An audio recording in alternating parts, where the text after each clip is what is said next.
खबरें ही हैं जो बिगाड़ती हैं शेयरों की चाल, खबरें ही करती हैं आपको मालामाल। खबरों के चलते कहाँ देखने को मिल रहा है एक्शन, क्या होना चाहिए, आपका रिएक्शन बताएंगे आपको राघवेंद्र जी। खबर बताएंगे हम, निर्णय लेंगे आप, खरीदे बेचे या फिर बने रहें। तो एक एक करके तमाम शेयरों को लेकर के आते हैं। शुरुआत करेंगे भारतीय एयरटेल के साथ।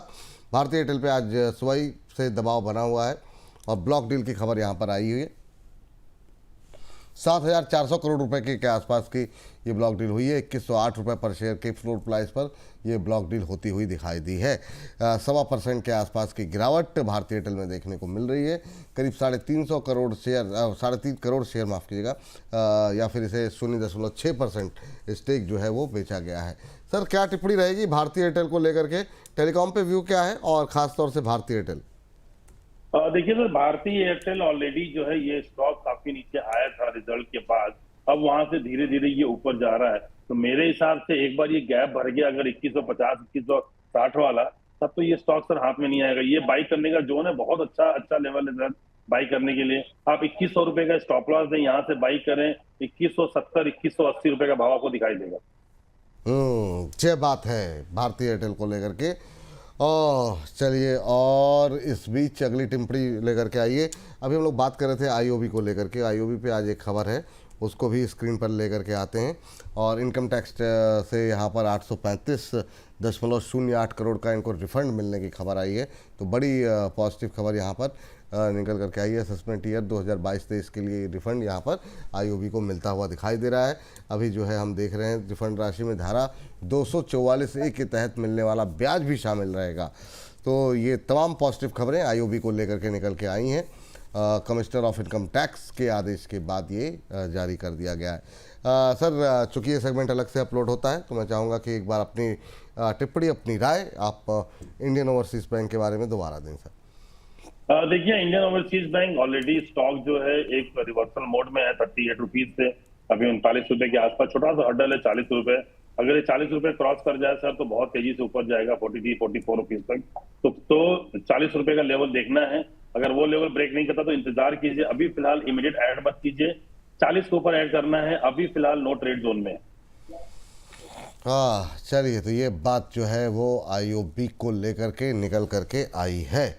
चलिए, इस बीच जो है अगली टिप्पणी सर जरा स्क्रीन पर लेकर के आ जाइए फटाफट खबर, और उस पर जो है फटाफट सर का रिएक्शन लेते हैं। और यहाँ पर अगली खबर में शायद लगता है कुछ तकनीकी दिक्कत आ रही है। इस बीच जो है प्रभात ग्रामीण बैंक ऑफ महाराष्ट्र को लेकर के एक और सर पीएसयू बैंक जो है यहाँ पर खबर निकल करके आई है। 3 साल के लिए जो है कार्यकारी डायरेक्टर की जो है वो नियुक्ति यहाँ पर की गई है। आधा पौना % ऊपर 60 रुपये के आसपास चल रहा है। प्रभात करण जी को यहाँ पर जो है निदेशक जो है वो नियुक्त किया गया है। सर, पीएसयू बैंकों पे हम थोड़ा सा बात आपसे करना चाहेंगे। अभी 60 के आसपास चल रहा है बैंक ऑफ महाराष्ट्र, क्या टिप्पणी रहेगी सर यहाँ पर? कैसे देख रहे हैं आप बैंक ऑफ महाराष्ट्र को? देखिए सर, इसने जो है देखा जाए तो मल्टी मंथ का ब्रेकआउट किया है। और मुझे लग रहा है सर कि अब ये स्टॉक जो है बहुत जल्दी आपको ट्रिपल डिजिट में दिखाई देगा। मैं बात कर रहा हूँ 6 से 8 महीने के अंदर। तो यहाँ पे स्टॉक को बाई कर सकते हैं। स्टॉप लॉस देना बहुत छोटा सा स्टॉप लॉस है 4 रुपए का। आप 56 रुपए का स्टॉप लॉस दीजिए, स्टॉक को बाई कीजिए। पहला टारगेट बनेगा 72 रुपीज का। और एक बार अगर 72 ब्रेक कर दिया फिर तो ये स्टॉक से 100 रुपए के ऊपर जाएगा। अच्छा, थोड़ा सा इसको और इलेबोरेट करते हैं सर। अभी जो है अगर हम इसी के आसपास अगर हमको थम लेना हो तो अभी किस में आपको ज़्यादा पीएसयूज में दम दिखाई दे रहा है? जैसे एसबीआई अपने ऑल टाइम हाई पे पहुंच गया, 1000 रुपये के आसपास का लेवल इसने आज टेस्ट किया है, 999 रुपये का। क्या ये सब अभी भी दम दिखा सकते हैं या प्रॉफिट बुक करने का टाइम है? फ्रेश एंट्री के लिए कहाँ गुंजाइश है? कैनरा बैंक 150 के पार है। ये दोनों पे आपकी राय जानना चाहेंगे। क्या राय रहेगी आपकी? देखिए सर, बैंक ऑफ इंडिया हो, यूनियन बैंक हो या आप कैनरा बैंक की बात करें, जितने पीएसयू बैंक है सब में स्ट्रक्चर बहुत बढ़िया बना है। आप निफ्टी पीएसयू बैंक का आप अगर चार्ट खोलेंगे उसको देखिए आप, बहुत अच्छा ब्रेकआउट है। बैंक ऑफ इंडिया मुझे लगता है बाई कर लेना चाहिए 160 रुपए के लिए। इसके बाद अगर अगर अगर आपको 6 से 8 महीने रखना हो तो बैंक ऑफ इंडिया को 200 रुपए के ऊपर दिखाई देगा। एसबीआई ने बहुत अच्छा ब्रेकआउट दिया है। ये आपको 1100 1100 का भाव दिखता है मुझे। 1 से 2 महीने के अंदर दिख जाना चाहिए ये rate. Union bank of India के साथ साथ आप देखिए बैंक ऑफ इंडिया भी अब यूनियन बैंक ऑफ इंडिया देखिए ऑलरेडी ब्रेकआउट दे चुका है 150 के ऊपर, 155-56 के आसपास है। अब ये स्टॉक जो है 160-162 रुपए के लिए तैयार हो रहा है। वो लेवल अगर ब्रेक कर देगा सर तो मुझे लगता है 185 का भाव दिखाई देगा। तो ओवरऑल पीएसयू बैंकों में बहुत अच्छी खासी ब्रेकआउट हो चुके हैं और ये अगली तेजी के लिए सारे जितने भी घोड़े हैं सर वो तैयार हो रहे हैं। तो किसी को भी मिस नहीं करना है, इन सारे घोड़ों पे बैठना है, जिसको जो अच्छा लगे। स्ट्रक्चर सबके अच्छे हैं। मैंने जिन जिन स्टॉक के बारे में जो बात किया, ब्रेकआउट सब में अच्छा है, तो आपको बढ़िया जो है इसमें यहाँ पे मिलेगा आरओआई। बैंक ऑफ इंडिया पे आपने बोला, एक मैं थोड़ा सा दर्शकों को भी जो लोग खरीदेंगे उनको 160 तक के टारगेट देखने को मिल सकते हैं।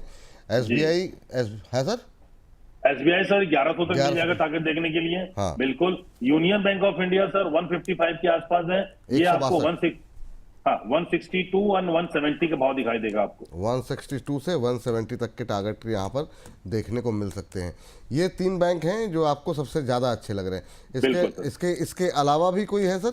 जैसे जेएनके बैंक में काफ़ी क्वेरीज हमारे पास रहती हैं, ये अभी चलेगा, रेंज में ही रहेगा क्या?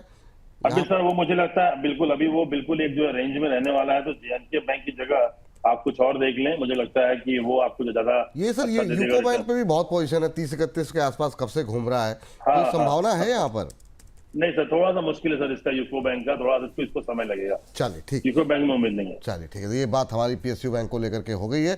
3 बैंक्स पे ज़्यादा फोकस सलाह जो है यहाँ पर राघवेंद्र जी की निकल के आई। चलिए अगली कंपनी जरा स्क्रीन पर लेकर के आ जाइए और अगली कंपनी जहाँ पर खबरें हैं उस पर जो है निगाहें डालते हैं। एनसीसी, आज जो है हमने इस पर बात भी की। असम सरकार से इनको बड़ा ऑर्डर मिला है 2063 करोड़ रुपए के आसपास का। Guwahati medical college and hospitality extension के लिए ये ऑर्डर मिलता हुआ दिखाई दिया है। आधे % के आसपास की मजबूती रह गई है। एनसीसी क्वेरीज काफ़ी ज़्यादा हैं, लोगों की पोजीशन है, शेयर उस तरीके से जो है परफॉर्म नहीं कर रहा, 1% ऊपर, 1 महीने में 18% का करेक्शन। एनसीसी, आपकी टिप्पणी सर? तो मैंने बोला एनसीसी आप बिल्कुल बाई कर सकते हैं, स्ट्रक्चर तो पॉजिटिव है लेकिन बहुत बड़ी कोई रैली नहीं मुझे उम्मीद नहीं है। 165 का आप स्टॉप लॉस दीजिए, 210 तक के लिए हो सकता है 2 से 3 महीने मिल जाए आपको रिटर्न, लेकिन थोड़ा स्लो चलेगा ये। इसके अलावा और भी आप ऑप्शन कुछ जो है देख सकते हैं। चलिए, और भी ऑप्शन जो है वो खोल करके चल सकते हैं। चलिए अगली कंपनी जरा स्क्रीन पर लेकर के आते हैं और वहाँ देखते हैं अपोलो माइक्रो। ये डिफेंस पे सर, एक अपोलो माइक्रो प्राइवेट में और एक पारस डिफेंस, इन दो में काफ़ी प्राइवेट में डिफेंस पे काफ़ी सवाल आते हैं। Advance electronic warfare system development के लिए इन्होंने जो है एक समझौता जो है एक एमओयू जो है साइन किया है। स्वदेशी डिफेंस टेक्नोलॉजी डेवलपमेंट पर मेन फोकस यहाँ पर रहने के का उद्देश्य जो है वो रहेगा। आधे % के आसपास की आज गिरावट जरूर देखने को मिल रही है, लेकिन रैली यहाँ पर आती है तो तेज आती है। आईआईटी चेन्नई और इंडियन नेवी के साथ ये एमओयू साइन किया है अपोलो माइक्रो ने। हमारे दर्शक हैं, उन्होंने 200 हुमा खान जी हैं, हुमा खान जी ने 272 पे ले भी रखा है, कह रहे हैं क्या करना चाहिए, उन्हीं के भाव के आसपास भी है। तो अपोलो माइक्रो सर, क्या करंट लेवल पे भी यहाँ पर पोजीशन बनाई जा सकती है? बिल्कुल सर, मुझे लगता है अपोलो माइक्रो आपको एक अच्छा खासा जो रैली देने के लिए तैयार हो रहा है, तो बिल्कुल स्टॉक में बने रहिए मैम। मुझे लगता है कि आपको घबराने की जरूरत नहीं है। आप थोड़ा सा वॉल्यूम इसमें अभी कम है, मैं वेट कर रहा हूँ कि 273 274 एक बार क्रॉस करे, फिर ये 300 के ऊपर फिर से जाएगा, रैली फिर से मिलेगी। बने रहिए इसमें, बिल्कुल बेचना नहीं है। 255-60 मिले और ऐड कर लीजिएगा 240 के स्टॉप लॉस पे। चलिए, ये बात यहाँ पर निकल करके आई। इस बीच एक दर्शक है, कह रहे हैं हम लोग कितना भी बातें करते रहेंगे लेकिन ये सब शेयरों की वैल्यू बहुत ऊपर चढ़कर बैठेंगे अगर सब गिरफ्तार हो चुके हैं। एफआईआई जेलर बाहर निकलने नहीं देते हैं। कुछ कठिन सा कहना चाह रहे हैं, थोड़ा सा मैं समझ नहीं पाया हूँ, कोई बात नहीं, लेकिन आगे चल करके इस पर डिस्कशन कर लिया जाएगा। अगली कंपनी लेकर के आते हैं। सर, ये पारस डिफेंस और उसका सर दोनों का एक बार वो बता दीजिए सर, लेवल्स क्या रहेंगे और क्या यहाँ पे पोजीशन बनानी चाहिए कि नहीं बनानी चाहिए सर? बिल्कुल सर, पारस डिफेंस बाई कर सकते हैं, 719-20 रुपए के आसपास है। आप 700 रुपीज का स्टॉप लॉस दीजिए, टू बी प्रिसाइज 709 का स्टॉप लॉस बनता है। और ये 771 रुपए का टारगेट मुझे दिख रहा है, ये इमीडिएट मिल जाना चाहिए आपको 1 से 2 हफ्ते के अंदर। चलिए, 1 से 2 हफ्ते के अंदर ये लेवल देखने को मिल जाना चाहिए। अगली कंपनी स्क्रीन पर लेकर के आ जाइए, वहाँ देखते हैं क्या कुछ हलचल देखने को मिल रही है। और ये अगली कंपनी आई है अशोक लेलैंड। ये भी जो है कंपनी के बोर्ड ने हिंदुजा लेलैंड फाइनेंस के विलय को मंजूरी यहाँ पर दी है। आज प्रेशर जरूर देखने को मिल रहा था, लेकिन अभी देखिए 148.50 के आसपास ये भी आ गया है। Hinduja Leyland finance share holders को जो है अशोक लेलैंड की सब्सिडरी है हिंदुजा लेलैंड फाइनेंस। सर क्या टिप्पणी रहेगी आपकी अशोक लेलैंड को लेकर के? इसके विलय को जो है वो आरबीआई ने अगस्त के महीने में ही मंजूरी दी थी, लेकिन ये शेयर सर पहले काफ़ी सुस्त चल रहा था, लेकिन अब देखिए क्या ये नए उच्चतम स्तर बनते हुए ये क्या बीटीएसटी करने लायक है क्या सर? कुछ है संभावना यहाँ पे? ये भी अब अपने 52 वीक हाई के बिल्कुल 52 हाई छू ही लिया है, 153 का है। क्या टिप्पणी रहेगी सर अशोक लेलैंड को लेकर के? मुझे देखिए स्टॉक में ना थोड़ा सा 150 के आसपास सप्लाई है, तो वो एक जैसे जब तक वो लेवल ब्रेक नहीं करता, अब 1 रुपए के लिए बाई करना मुझे रिस्क रिवॉर्ड फेवरेबल नहीं लग रहा। तो मेरे हिसाब से 150 क्रॉस करने दें, तब तक इसको अवॉइड करिए। और मुझे लगता है 150 जब क्रॉस करेगा तब उसके बाद एंट्री करेंगे 160 170 के लिए। अभी फिलहाल इसको अवॉइड कीजिए, अभी अवॉइड कीजिए। एक बार ये अपने जो रुकावट का जोन है ना उसको निकाल दे, उसके बाद से देखा जाएगा, फिर जो है इसको पकड़ने की कोशिश की जाएगी। राघवेंद्र सर से समझेंगे कि अब क्या करना चाहिए, लेकिन अभी के लिए अवॉइड करेंगे तो ज़्यादा बेहतर रहेगा। चलिए ये बात हो गई जो है अशोक लेलैंड को लेकर के। अशोक लेलैंड के बाद जो है एक आईजीएल पे भी बात कर लेते हैं सर। आईजीएल पे सर इन्होंने एक जेवी के को लेकर के अनाउंसमेंट की है और कंप्रेस्ड बायोफ्यूल प्रोजेक्ट लगाने के लिए एक जेवी की है इन्होंने, और इस जेवी में इक्विटी भागीदारी 50-50 की होगी। आईजीएल और गेल जैसे शेयरों में सर क्या करना चाहिए? क्योंकि काफ़ी लोगों के सवाल भी रहते हैं, और ये अब देखिए ये भी धुआंधार रफ्तार पकड़ा हुआ है। 2-2.25% के आसपास की रैली आज इंट्राडे में हाई पे ट्रेड करता हुआ। गेल पे बहुत लोगों की जो है पोजीशंस हैं, इन दोनों पे ही आपकी राय जानना चाहेंगे, और दोनों ही आज एक ही तरह की रैली दिखाते हुए। देखिए गेल जो है स्ट्रक्चर तो बहुत बढ़िया है। बहुत दिनों से स्टॉक जो है ये 200 के नीचे सस्टेन कर रहा है।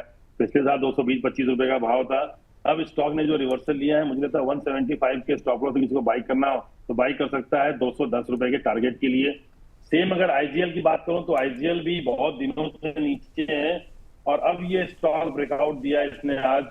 एक दिन की क्लोजिंग और देखना है मुझे। कल अगर फॉलो बाइंग आती है तो मुझे लगता है अब ये स्टॉक 216-218 के लिए तैयार हो रहा है, बाई कर सकते हैं। स्टॉप लॉस 195 का दीजिए आईजीएल में, 175 का दीजिए आप जो है गेल में। चलिए एक सेक्टर पे खबर है, वो पूरे सेक्टर ही आज पूरा एकदम ज्वलंत बना हुआ है, और वो है मेटल को लेकर के आइए। और सर आज निफ्टी की शानदार तेज़ी में मेटल सेक्टर में शानदार तेज़ी देखने को मिल रही है। आप across the board JSW steel, Hindustan copper, कोई भी उठा लीजिए, सेल सब में तेज़ी जो है देखने को मिल रही है। यूएस में जो है फेड रेट कट की उम्मीद से जो है इससे पूरे सेक्टर में जो है आज हम देख रहे हैं कि मोमेंटम बनता हुआ दिखाई दे रहा है। जेएसडब्ल्यू स्टील सेल के शेयर हम देख रहे हैं 3% से ज़्यादा की मजबूती के साथ कामकाज करते हुए दिखाई दे रहे थे। आपकी टिप्पणी क्या रहेगी सर मेटल को लेकर? आपका व्यू क्या है, और कोई फेवरेट काउंटर है आपका करंट लेवल पे जहां पे आपको लगता है कि अभी भी अपॉर्चुनिटी दिखाई दे रही है? जी देखिए सर, अभी भी जो मेटल में तेजी है, मुझे लगता है मेटल में एक क्रॉस रहेगी तेजी। और ये अभी मुझे लगता है कि ओवरऑल चाहे वो हिंदुस्तान कॉपर हो, हिंदुस्तान जिंक हो, सेल हो, JSW steel, Jindal steel, overall जितने मेटल स्टॉक्स हैं सब में तेजी बनी रहेगी। जो सबसे मुझे लगता है कि एक अच्छा खासा रैली मिल सकता है वो है हिंदुस्तान कॉपर। 327 रुपए के आसपास है, 360 रुपए का टारगेट मिलेगा, और 320 रुपए का आपको देना है स्टॉप लॉस। तो मतलब 7 या 8 रुपए का रिस्क है, और जो रिवॉर्ड है वो कम से कम 30 से 40 रुपए के आसपास है। इस स्टॉक को बाई कर सकते हैं। चलिए ये यहाँ पर जाते जाते राय यहाँ पर मिल गई है, इसको आप बाय कर सकते हैं। हिंदुस्तान कॉपर पे खरीदारी करने की सलाह यहाँ पर दी जा रही है। समय की समाप्ति जो है वो हो गई है। राघवेंद्र सर के साथ समय का पता नहीं लगता है, अब थोड़ा लंबा समय के साथ लेकर के बैठना पड़ेगा राघवेंद्र सर के साथ।